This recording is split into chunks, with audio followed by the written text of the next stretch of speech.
رباه عفوك إني للنور مدت يداي. السلام عليكم ورحمة الله وبركاته. لا تحزن, கவலை கொள்ளாதீர். எதை குறித்து சகோதரரே? கடந்த காலத்தில் நடந்த நிகழ்வுகளை குறித்து. கடந்த காலத்தில் நடந்த பல நிகழ்வுகள் தான் இன்று நிகழ்காலத்தில் பலரை கவலையோடு எதிர்காலத்தை நோக்கி நகர விடாமல் தடுத்து கொண்டிருக்கிறது. கடந்த காலத்தில் நம்முடைய வாழ்க்கையில் எதுவும் நடந்திருக்கலாம், எத்தனையோ பாவங்களை நாம் செய்திருக்கலாம், எத்தனையோ உறவுகள் மரணத்தால் பிரிந்திருக்கலாம், எத்தனையோ உறவுகள் நாம் விரும்பி கைகூடாமல் இருக்கலாம், நோயால் செல்வ இழப்புகளால் நாம் சோதிக்கப்பட்டிருக்கலாம், இன்னும் எத்தனையோ சோதனைகளில் இருளால் நம்முடைய கடந்த காலம் முழுக்க சோதிக்கப்பட்டிருக்கலாம். ஆனால் ஒன்றை மனதில் பதிய வைத்துக் கொள்ளுங்கள், கடந்த காலத்தில் நடந்த எந்த நிகழ்வும் எதிர்காலத்தில் நடக்க இருப்பவற்றை பாதித்து விடாது. மீண்டும் சொல்கிறேன், இறைவன் எதிர்காலத்தில் வைத்திருக்கின்ற பொக்கிஷங்களை பெறுவதற்கு கடந்த காலத்தில் நடந்த எதுவும் தடையாக அமைந்து விடாது.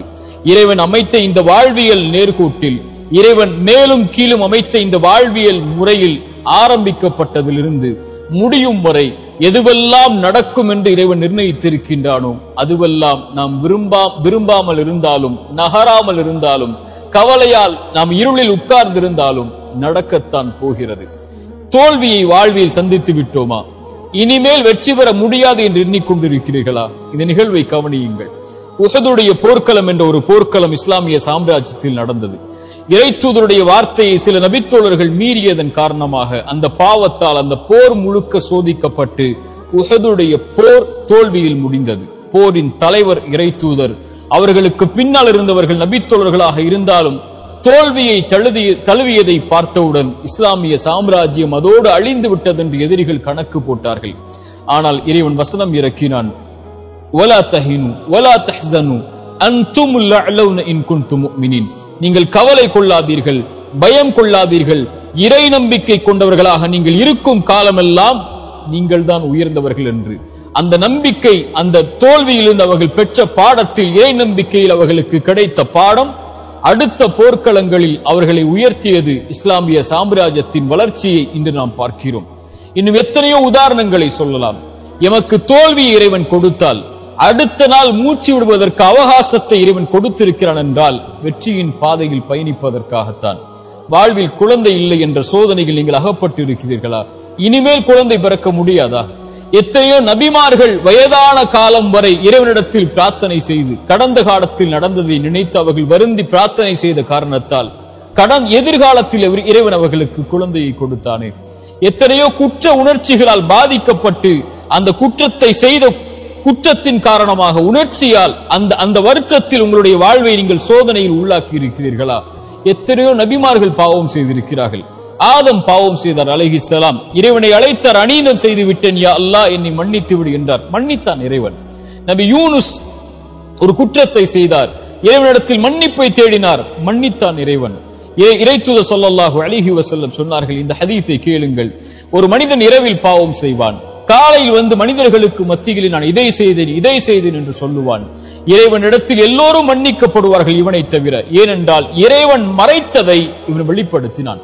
இறைவன் மறைத்து இவனை இந்த பாவத்திலிருந்து நீக்க வேண்டும் என்று நினைத்தான். ஆனால் இவனோ வெளிப்படுத்தி அதை தொடர்கிறான் என்று இறைத்தூதர் ஸல்லல்லாஹு அலைஹி வஸல்லம் சொன்னார்கள். இறைமறை என்ன சொல்லுகிறது? ஒரு மனிதன் பாவம் செய்கிறான், அந்த பாவத்திலிருந்து மீள்கிறான், ஈமான் கொண்டு இறை நம்பிக்கை கொண்டு நல்ல அமல்களை செய்தென்றால் அவன் செய்த பாவங்கள் அனைத்தையும் அவன் பாவ மன்னிப்பை தேடியதற்கு பிறகு நன்மைகளாக அவனுடைய புத்தகத்தில் மாற்றுகிறான் இறைவன். ஏன்? அந்த பாவத்தின் வாட்டத்தில் அவன் இருந்துவிடக் கூடாது என்பதற்காக. சுப்ஹானல்லாஹ். இப்படிப்பட்ட இறைமறையையும் இறை தூதருடைய வழிமுறைகளையும் பெற்றிருக்கக்கூடிய நாம் ஏன் நம்முடைய கடந்த காலத்தில் நடந்ததை நினைத்து வருந்தி கொண்டிருக்கிறோம்? லா தக்னது மிர் ரஹ்மத்தில்லாஹ். இறைவனுடைய அருளில் ஒருபோதும் நம்பிக்கை இழக்காதீர்கள். உங்கள் வாழ்வில் எது இல்லாமல் இருந்தாலும் இறைவன் கொடுப்பான் என்ற நம்பிக்கையில் முன்னேறுங்கள். வாழ்வில் எதை இழந்திருந்தாலும் இழந்ததை விட இறைவன் சிறந்ததை உங்களுக்கு தருவான் என்ற இறைவனுடைய நம்பிக்கையோடு முன்னேறுங்கள். பாவம் செய்வதை விட பெரிய பாவம் இறைவனுடைய அருளில் நம்பிக்கை இழப்பது. லா தக்னது மிர் ரஹ்மத்தில்லாஹ். இறைவனுடைய அருளில் ஒருபோதும் நம்பிக்கை இழந்து விடாதீர்கள். இந்த 3 விஷயங்களை மனதில் பதிய வைத்துக் கொள்ளுங்கள். முதலாவது, நடக்க இருக்கின்ற எல்லாம் இறைவனுடைய புறத்திலிருந்து தான் நடக்கிறது என்ற அடிப்படையை இறைவன் கூறுகிறான். ஒரு மனிதன் சோதிக்கப்பட்டால் அவன் சொல்லுவான், அவன் இறை நம்பிக்கை உள்ளவன். அவன் சொல்லுவான் பொறுமையோடு, இன்னா லில்லாஹி வ இன்னா இலைஹி ராஜிஊன். இன்னா லில்லாஹ், எல்லாம் அல்லாஹ்வின் புறத்தில் தான் வருகிறது, அவனை நோக்கி தான் நான் செல்ல இருக்கிறேன் என்று சொல்லுவான். இறை தூதர் சொன்னார்கள், இந்த வார்த்தையை சோதனையில் பொறுமையோடு சொல்பவனுக்கு அவன் இழந்ததை விட இறைவன் சிறந்ததை கொடுப்பான். அவன் நம்புகிறான், இறைவன் புறத்திலிருந்து தான் நடந்தது இந்த கடந்த காலத்தில், இறைவன் இதை மாற்றுவான், அவன் எதிர்காலத்தை எனக்கு கொடுத்திருக்கிறான், அதை நோக்கி நான் நகர வேண்டும் என்ற அடிப்படையை புரிந்தவனாக அவன் இந்த உலக வாழ்வில் வாழ்வான். எது இழந்தாலும் என்று இறை தூதர் சொன்னார்கள், ஒரு மனிதனுடைய குழந்தையுடைய உயிரை கைப்பற்றுவான் இறைவன். கைப்பற்றக்கூடிய மலக்கிடத்திலே அந்த வானவரிடத்திலே கேட்பான், இந்த அடியானுடைய குழந்தையின் உயிரை கைப்பற்றும் போது அவன் என்ன சொன்னான்? அவன் நேசித்த அந்த குழந்தையுடைய உயிரை கைப்பற்றும் போது அந்த இறையடியான் என்ன சொன்னான்? யா அல்லாஹ், என் நிறைவா, இவன் புகழ்ந்தான் உன்னை, உன்னிடத்திலே திரும்பி வந்து விட்டான். இன்னா லில்லாஹி வ இன்னா இலைஹி ராஜிஊன். யா அல்லாஹ், உன்னை சார்ந்தவன் நான், உன்னிடத்திலே திரும்பி வருகிறேன் என்ற அந்த வார்த்தையை மொழிந்தான். இறைவன் சொல்லுவான், அவனுக்கு சொர்க்கத்திலே ஒரு வீட்டை அமையுங்கள் என்று. இதுதான் இறை நம்பிக்கை கொண்டவனுடைய பண்பு. இறைவனுடைய நாட்டத்தில் நடக்கிறது, இனிமேல் நடப்பது சிறந்ததாக இருக்கும் என்று இறைவனை சார்ந்து வாழ ஆரம்பிப்பான். இரண்டாவது, நன்றியோடு இருங்கள்.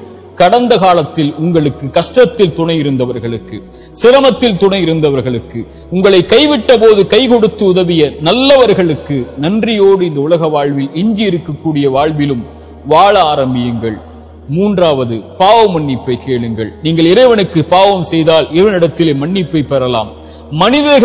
மனிதர்களுக்கு நீங்கள் பாவம் செய்திருந்தால் அவர்களை அணுகி பாவ மன்னிப்பை கேட்டு அந்த பாவத்திலிருந்து விடுபடுங்கள். அவர்கள் மன்னிக்கிறார்கள், அவர்கள் மன்னிக்கவில்லை, உங்களை வெறுத்து வாழ்கிறார்கள், அதற்கு பிறகு உங்களோடு அவர்கள் உறவை துண்டித்து விட்டார்கள், அதுவெல்லாம் உங்களுடைய கணக்கில் அல்ல, இறைவனிடத்தில் ஒப்படைத்து விடுங்கள். அவர்களை அணுகி மன்னிப்பை கேளுங்கள். மன்னிப்பை தேடி எதிர்கால வாழ்வில் அந்த தவறை மீண்டும் செய்யாமல் உங்களை பாதுகாத்துக் கொள்ளுங்கள். இந்த மூன்று அடிப்படைகளை கடந்த காலத்தில் இருந்து எழுந்து வரும்போது நிம்மதியோடு எதிர்காலத்தை கழிப்பதற்காக பாடமாக பெற்று கழியுங்கள். கடந்த காலத்தில் தவறுகள் செய்திருந்தால், கடந்த காலத்தில் உங்களுடைய கரத்தாலே நீங்கள் அநீதம் செய்திருந்தால், கடந்த காலத்தில் உங்களுடைய கரத்தாலேயே நீங்கள் பாவம் செய்திருந்தால், குற்றம் செய்திருந்தால், எதிர்காலத்தில் இறைவனிடத்தில் மன்னிப்பை தேடி நிகழ்காலத்தில் நீங்கள் வாழ்ந்து கொண்டிருந்தால் எதிர்காலத்தில் ஒருபோதும் அந்த தவறை மீண்டும் செய்து விடாதீர்கள். இதுதான் குறிப்பாக நாம் புரிந்து கொள்ள வேண்டிய அறிவுரை. கடைசியாக, இந்த உலகத்தில் எது உங்களை விட்டு நீங்கி இருந்தாலும், இந்த உலகத்தில் யார் உங்களை விட்டு நீங்கி இருந்தாலும், இந்த உலகத்தில் எது உங்களை புறக்கணித்து விட்டாலும் இறைவன் உங்களை ஒருபோதும் புறக்கணிப்பதில்லை. அவன் உங்களோடுதான் உங்களுடைய கடைசி மூச்சு இருக்கும் வரையும் இந்த உலகத்தில் இருப்பான் என்ற அடிப்படையை மனதில் பதிய வைத்துக் கொள்ளுங்கள்.